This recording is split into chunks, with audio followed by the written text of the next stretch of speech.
galak at pusong mapagkumbaba.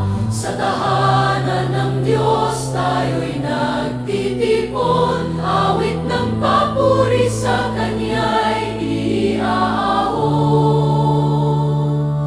Kristo Jesus, aming ilaw at pag-asa, Ikaw ang daan tungo sa bagong buhay. Sa iyong salita kami pinalalakas, pag-ibig mo'y gabay naming wagas. Espiritu Santo, bumaba ka ngayon, punuin mo kami ng iyong biyaya at lingap, upang sa banal na pagdiriwang na ito, kami maging tapat na lingkod mo. Sa ngalan ng Ama, ng Anak at ng Espiritu Santo, Amen. sumainyo ang Panginoon. At sumaiyo rin. Mga kapatid, anong pinagdarasal mo?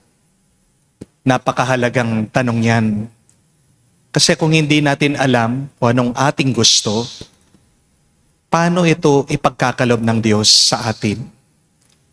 Kapag malinaw sa atin, ano ang ating hinihingi, malinaw din na ipagkakalob yan ng Diyos sa atin. Total, humihingi na rin tayo. Humingi na tayo ng marami. Lalong-lalo na pag humihingi tayo, hindi lang para sa atin. Alam yan ng Diyos at hindi ipagkakait ng Diyos ang ating hinihiling. Isang hadlang ng ating pananalangin, isang dahilan bakit hindi pinagkakalob ng Diyos ang ating hinihiling ay dahil sa ating katauhan. God does not only answer your prayers based on what you want, but God answers your prayers based on who you are.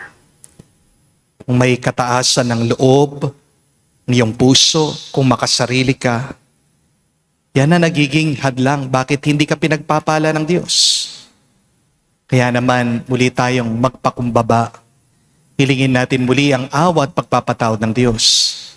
Para minsan pa tayo'y makitang karapat-dapat makatanggap sa mga banal na misteryo.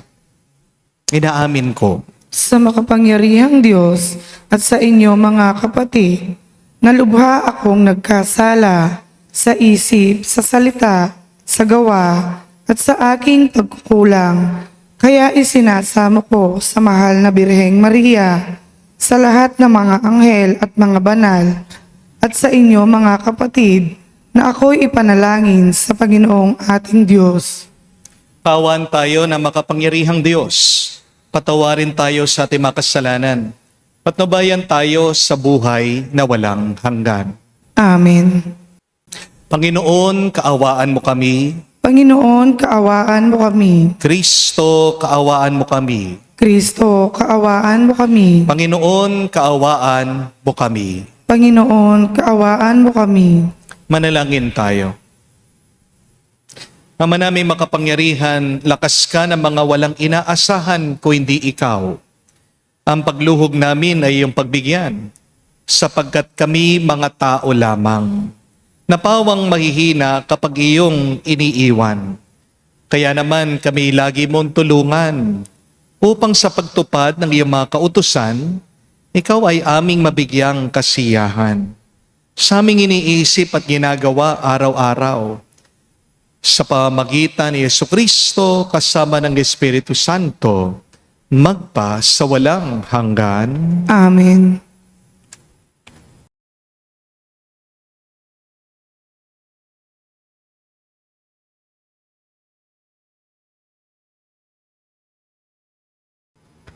Pagbasa mula sa ikalawang aklat ng mga hari. Dumating ang oras na si Elias ay kailangan ng kunin ng Panginoon. Noon ay naglalakad sila ni Eliseo buhat sa Gilgal. Pagdating nila sa Jericho, sinabi ni Elias kay Eliseo, "Maiwan ka na rito, pagkat pinatutuloy ako ng Panginoon sa Ordan." Ngunit sinabi niya, naririnig ako ng Panginoon, hanggang buhay ka, hindi ako hihiwalay sa iyo. At nagpatuloy sila ng paglakad. Sinundan sila ng pangkat ng mga propeta at pinanood sa di kalayuan nang sila'y tumigil sa tabi ng ilog Ordan. Hinubad ni Elias ang kanyang balabal at tiniyampas sa tubig. Nahawi ang tubig at sila'y tumawid. Pagkatuwid nila, sinabi ni Elias, sabihin mo sa akin kung anong ibig mong gawin ko para sa iyo bago ako kunin. Sumagot si Eliseo, ipinakikiusap kong ipamana ninyo sa akin ang 2 bahagi ng iyong kapangyarihan. Sinabi ni Elias, mabigat ang hinihingi mo, gayunman, pag nakita mo akong kinuha, mangyayari ang kahilingan mo. Kapag hindi mo makakamit ang hinihingi mo. Patuloy silang nag-uusap habang naglalakad. Walang ano-ano'y pumagitna sa kanila ang isang karwaheng iniakyat sa langit. Karwaing apoy na hila ng mga kabayong apoy.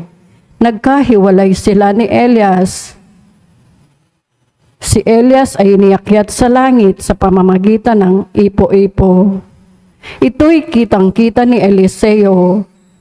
Kaya't napasigaw siya, Hamako, lakas at pag-asa ng Israel. At nawala sa paningin niya si Elias. Sa tindi ng kalungkutan, pinunit ni Eliseo ang kanyang damit mula sa itaas hanggang sa laylayan. Dinampot niya ang nalaglag na balabal ni Elias at nagbalik sa gilid ng ilog Ordan. Hinawakan niya sa isang dulo ang balabal at inihampas sa tubig, sabay sabi, nasaan ang Panginoon, ang Diyos ni Elias? Nahawi ang tubig at siya'y tumawid. Ang salita ng Diyos. Salamat sa Diyos. Magpakatatag ang tanang may tiwala sa may kapal.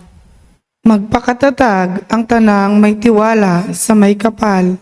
Poon ang pagpapala mo ay iyong ilaan sa mga anak mong may takot na taglay.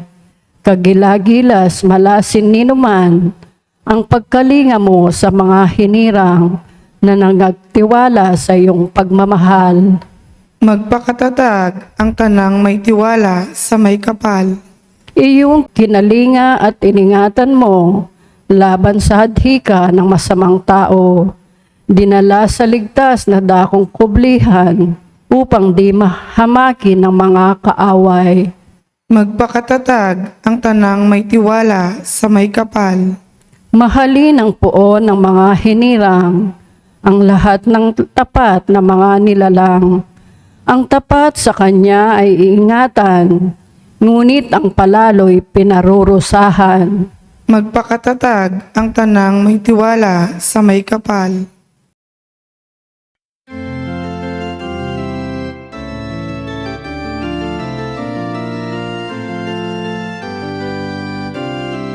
Alleluia, alleluia. Alleluia, alleluia. Alleluia, alleluia. Alleluia, alleluia. Alleluia, alleluia.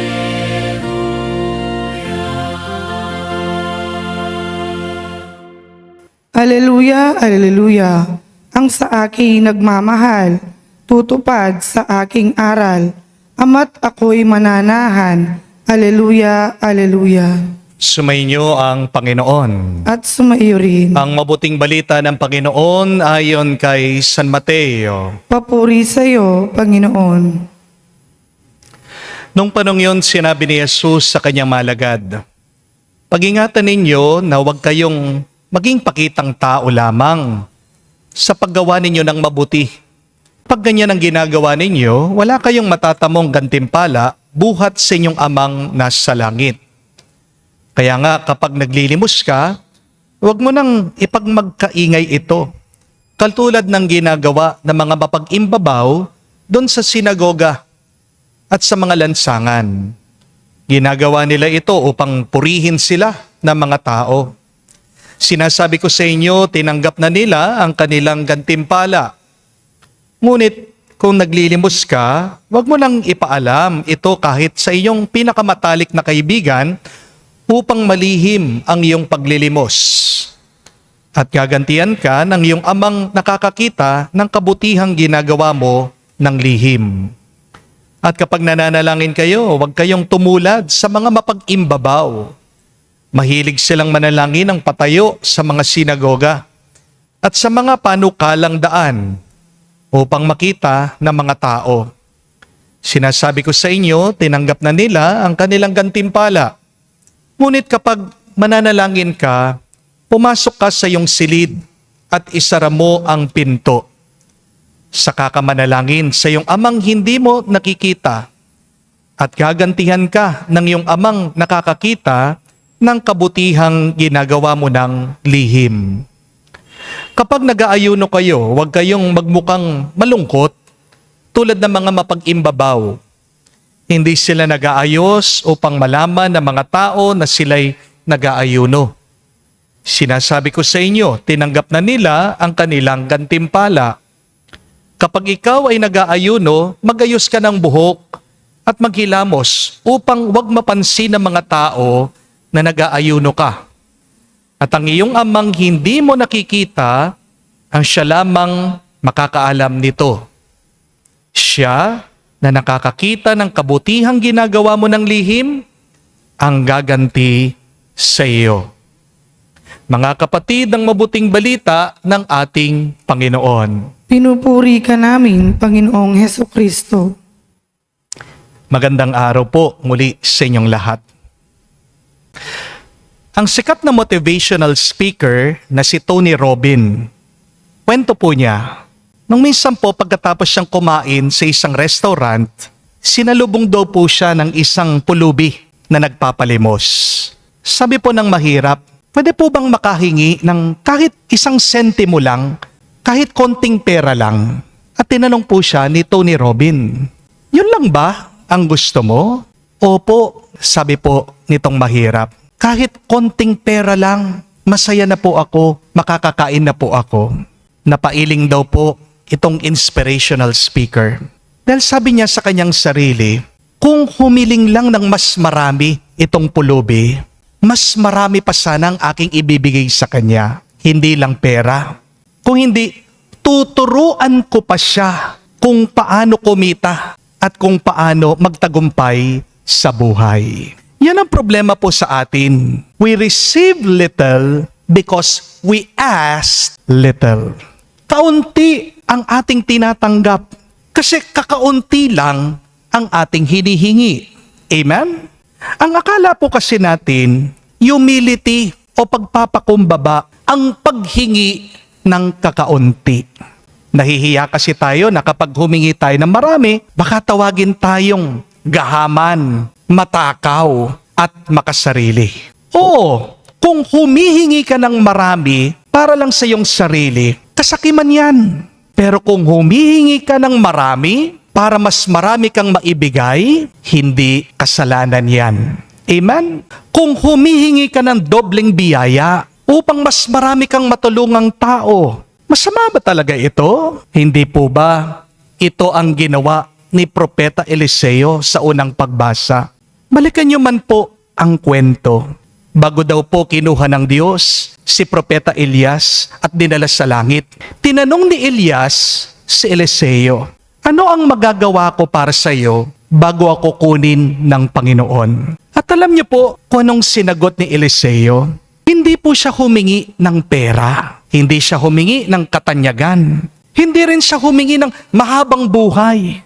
Ang sabi niya, bigyan niyo po ako ng doble sa kapangyarihan ninyo. Sa madaling salita, ang hiningi ni Propeta Eliseo ay higit pa, mas marami pang biyaya. At nakakatuwa, hindi po siya pinagalitan ni ni Propeta Elias. Hindi sinabi ni Elias na, napakayabang mo naman. Hindi po sinabi ni Elias na, makontento ka naman sana kung anong meron ka. Sa halip, ang sinabi niya, mahirap ang hinihingi mo. Mahirap, pero hindi imposible. May malaki pong pagkakaiba yun. Pero bandang huli, pinagkaloob pa rin sa kanya yung kanyang hinihingi. Mga kapatid, minsan masyado kasi nating nililiitan ang Diyos sa kaya niyang gawin. We limit God by our limitations. Kapag nagdarasal tayo, parang nahihiya tayo. Aminin natin, anong sinasabi natin sa dasal?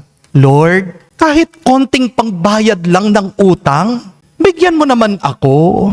Lord, kahit na maliit na himala, pagkaloob mo na.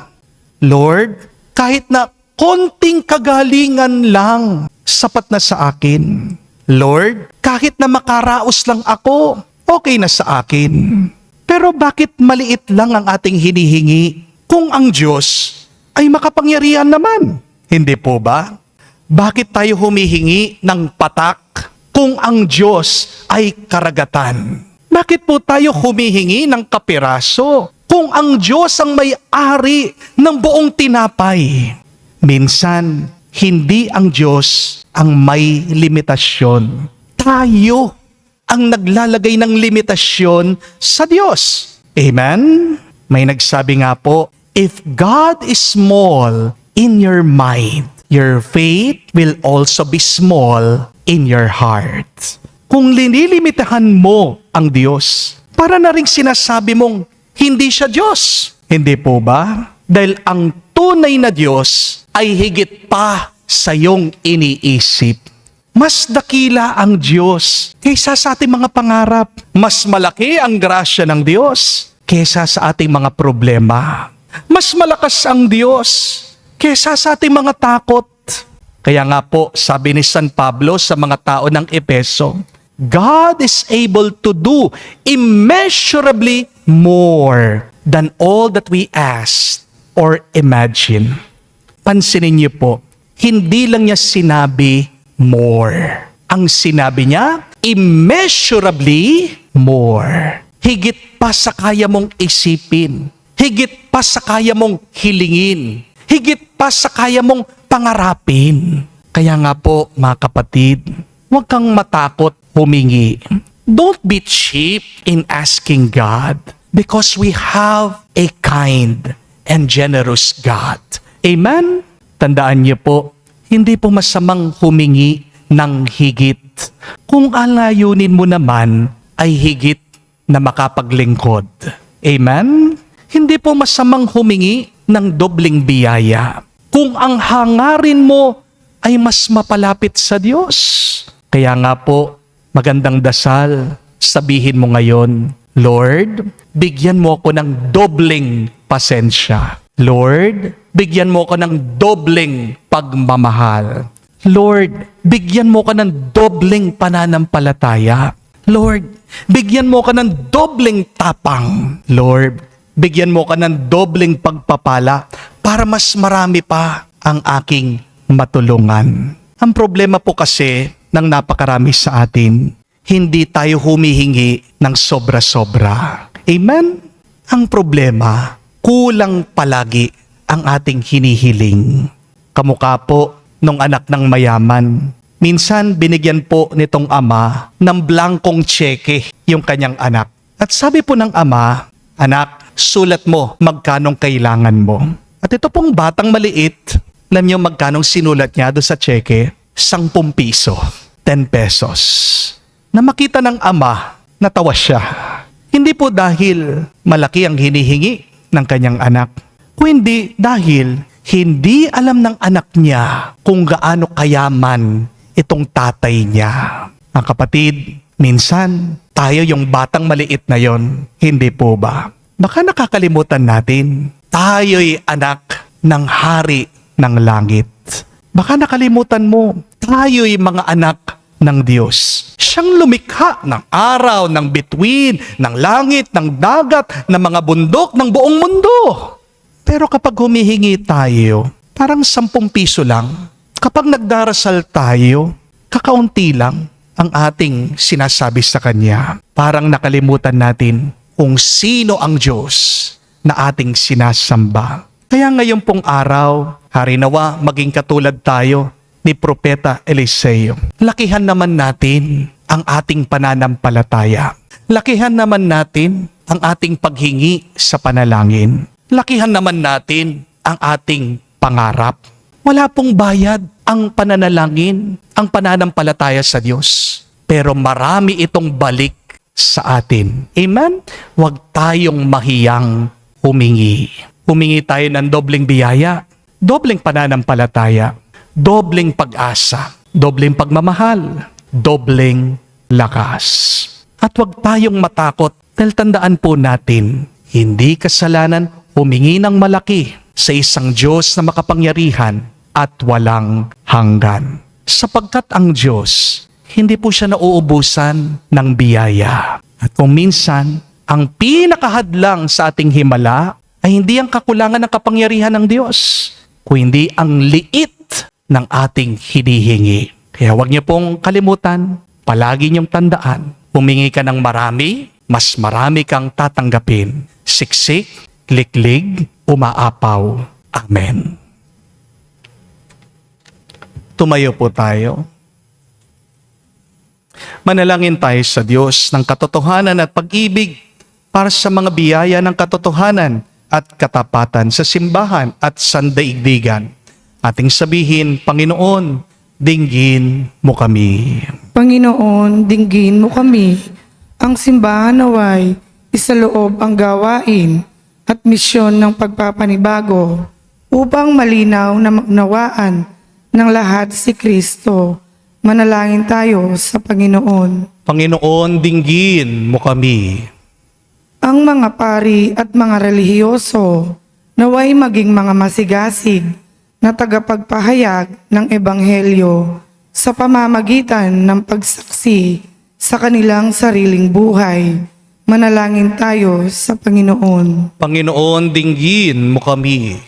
Ang mga lingkod, pangmamamayan at komunidad naway maging tapat at hindi makasarili sa kanilang gawain ng paghahatid ng katarungan, karangalan at pagkakaisa sa mga taong kanilang pinaglilingkuran. Manalangin tayo sa Panginoon. Panginoon, dinggin mo kami. Sa katahimikan po ng ating puso, manggitin natin ngayon sa Diyos ang ating mga personal na pangangailangan. Ama naming Diyos, tulungan mo kaming ibigin at paglingkuran ka sa diwa ng katotohanan sa pamagitan ni Jesus na aming daan patungo sa iyo. Hinihiling namin ito sa pamagitan ni Kristo, aming Panginoon. Amen.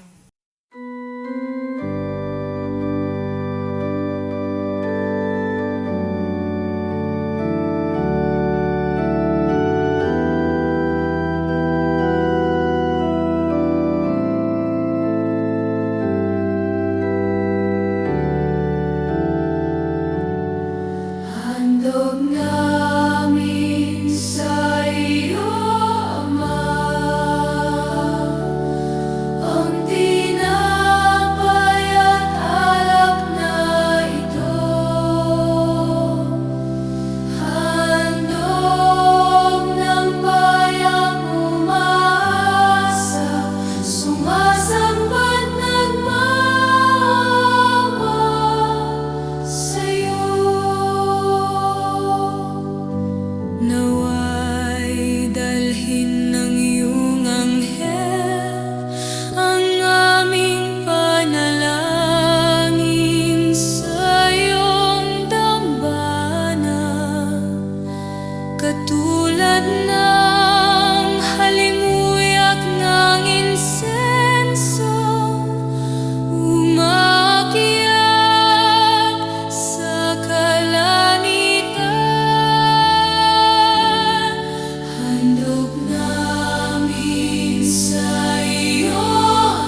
Manalangin kayo mga kapatid, para ang ating mga paghahain ay kalugdan ng Diyos amang makapangyarihan. Tanggapin nawa ng Panginoon itong paghahain sa inyong mga kamay, sa kapurihan niya at karangalan, sa ating kapakinabangan at sa buong sambayanan niyang banal. Ama naming lumikha, kami ginawa mong may angking katauhan na dapat pakanin at pangalagaan.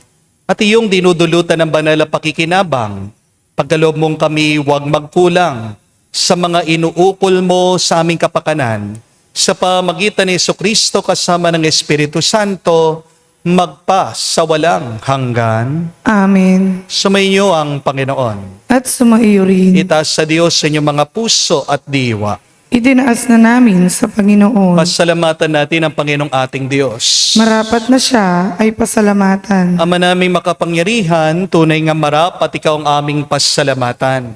Kinalulugod mong likhain ang sanlibutan na iyong pinagbabago at dinarangal sa pamagitan ng iyong anak na kinalulugdan. Kaya't utang na loob ng iyong tinatangi at mga banal na kapiling mo lagi ang iyong paggiliw at pagkakandili. Kaya kaisa na mga anghel nagsisiawit ng papuri sa iyo, nang walang humpay sa kalangitan, kami nagbubunyi sa iyong kadakilaan.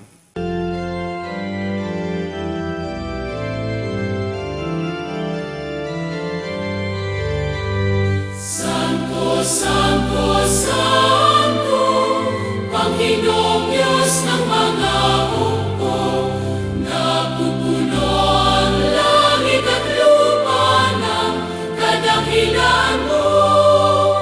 Hosana, Hosana, sa kainasan, pinagpalang na paririto sa ngalan ng Panginoon. Hosana, Hosana, sa kainasan. Hosana, Hosana, sa kainasan. Ama naming banal, ikaw ang bukalan tanang kabanalan. Kaya't sa pamagitan ng iyong Espiritu, gawin mong banal ang mga kaloob na ito, upang para sa amin, maging katawan at dugo ng aming Panginoong Heso Kristo. Bago niya pinagtiis ang kusang loob na maging handog, hinawakan niyang tinapay, pinasalamatan kanya. Pinaghati-hati niya iyon, inabot sa kanyang malagad at sinabi, tanggapin ninyong lahat ito at kanin. Itong aking katawan na ihahandog para sa inyo.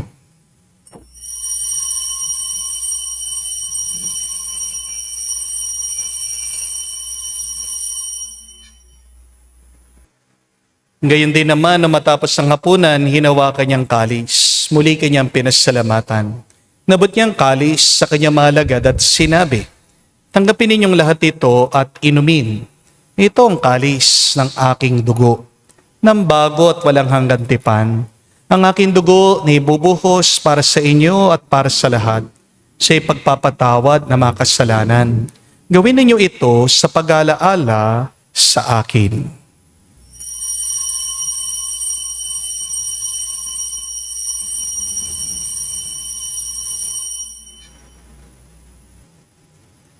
Ang misteryo ng pananampalataya.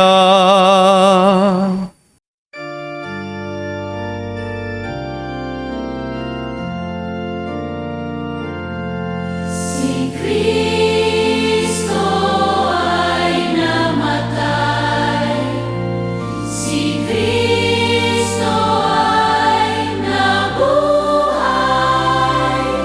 si Kristo ay babalik sa wakas, sa wakas, sa wakas ng panahon.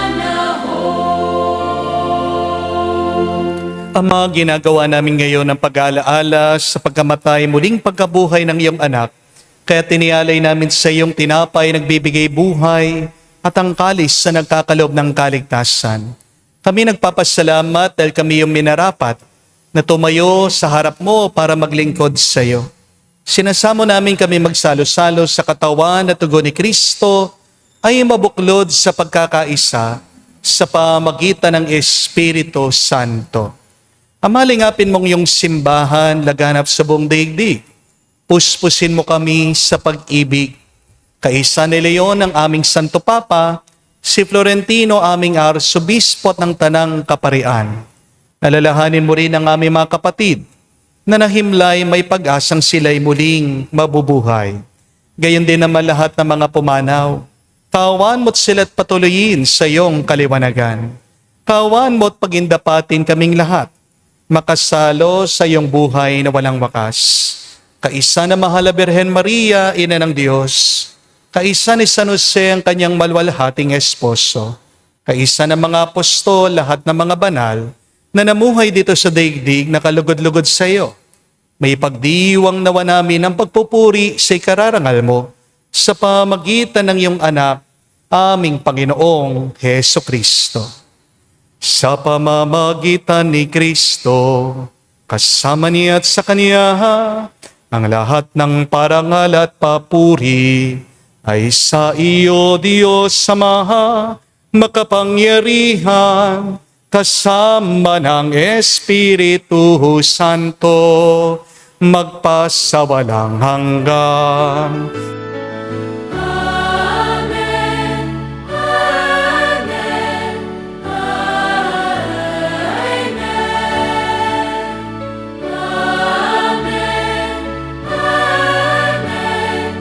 Amen.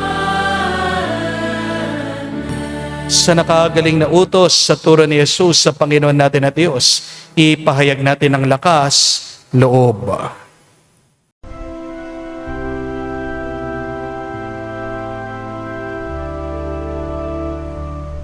Ama namin, sumasalangit ka, sambahin ang ngalan mo, mapasa amin ang kaharian mo, sundin ang loob mo dito sa lupa para nang sa langit. Bigyan mo kami ngayon ng aming kakanin sa araw-araw at patawarin mo kami sa aming mga sala para ng pagpapatawad namin sa nagkakasala sa amin. At huwag mo kaming ipahintulot sa tukso, at iadya mo kami sa lahat ng masama. Hinihiling namin kami adya sa lahat ng masama, pagkalooban ng kapayapaan araw-araw, ligtas sa kasalanan, ilayo sa lahat ng kapahamakan, samantalang aming pinanabikan ang dakilang araw ng pagpapahayag ng tagapagligtas naming si Heso Kristo. Sapagkat iyo ang kaharian at ang kapangyarihan at ang kapurihan magpakailanman. Amen. Panginoong Heso Kristo, sinabi mo sa mga apostol, kapayapaan ang iniwan ko sa inyo. Ang aking kapayapaan binibigay ko sa inyo. Tungayan mong aming pananampalataya at huwag ang aming pagkakasala. Pagkalooban mo kami ng kapayapaan at pagkakaisa ayon sa iyong kalooban. Kasama ng Espiritu Santo, magpa sa walang hanggan. Amen. Kapayapaan ng Panginoon ay laging sumainyo. At sumaiyo rin. Magbigayan po tayo ng kapayapaan sa bawat isa. Peace with you po, kapayapaan po sa inyong lahat.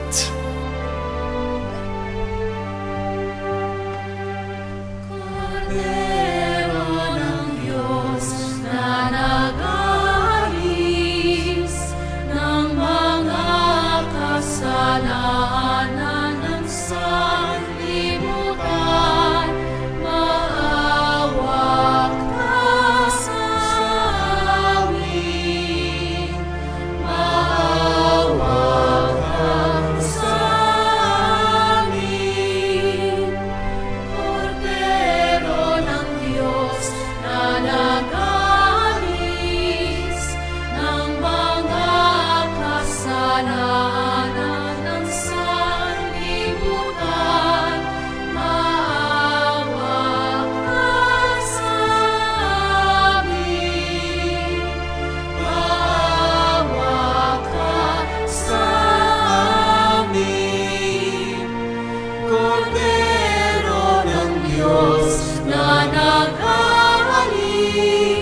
Mga kapatid, naririto ang ating Panginoong Jesucristo, ang Kordero ng Diyos.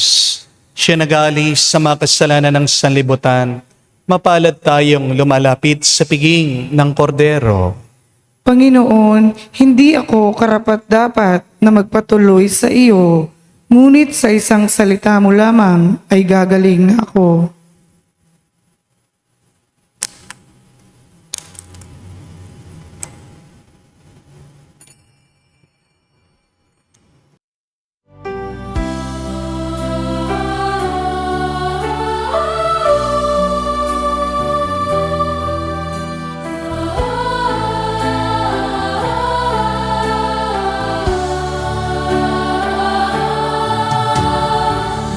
Gabayan mo ako, O Diyos, sa buhay na ito. Ilapit mo ako sa pagmamahal mo. Dalhin mo ako, Panginoon, sa kalamitan. Buhay kasama mo.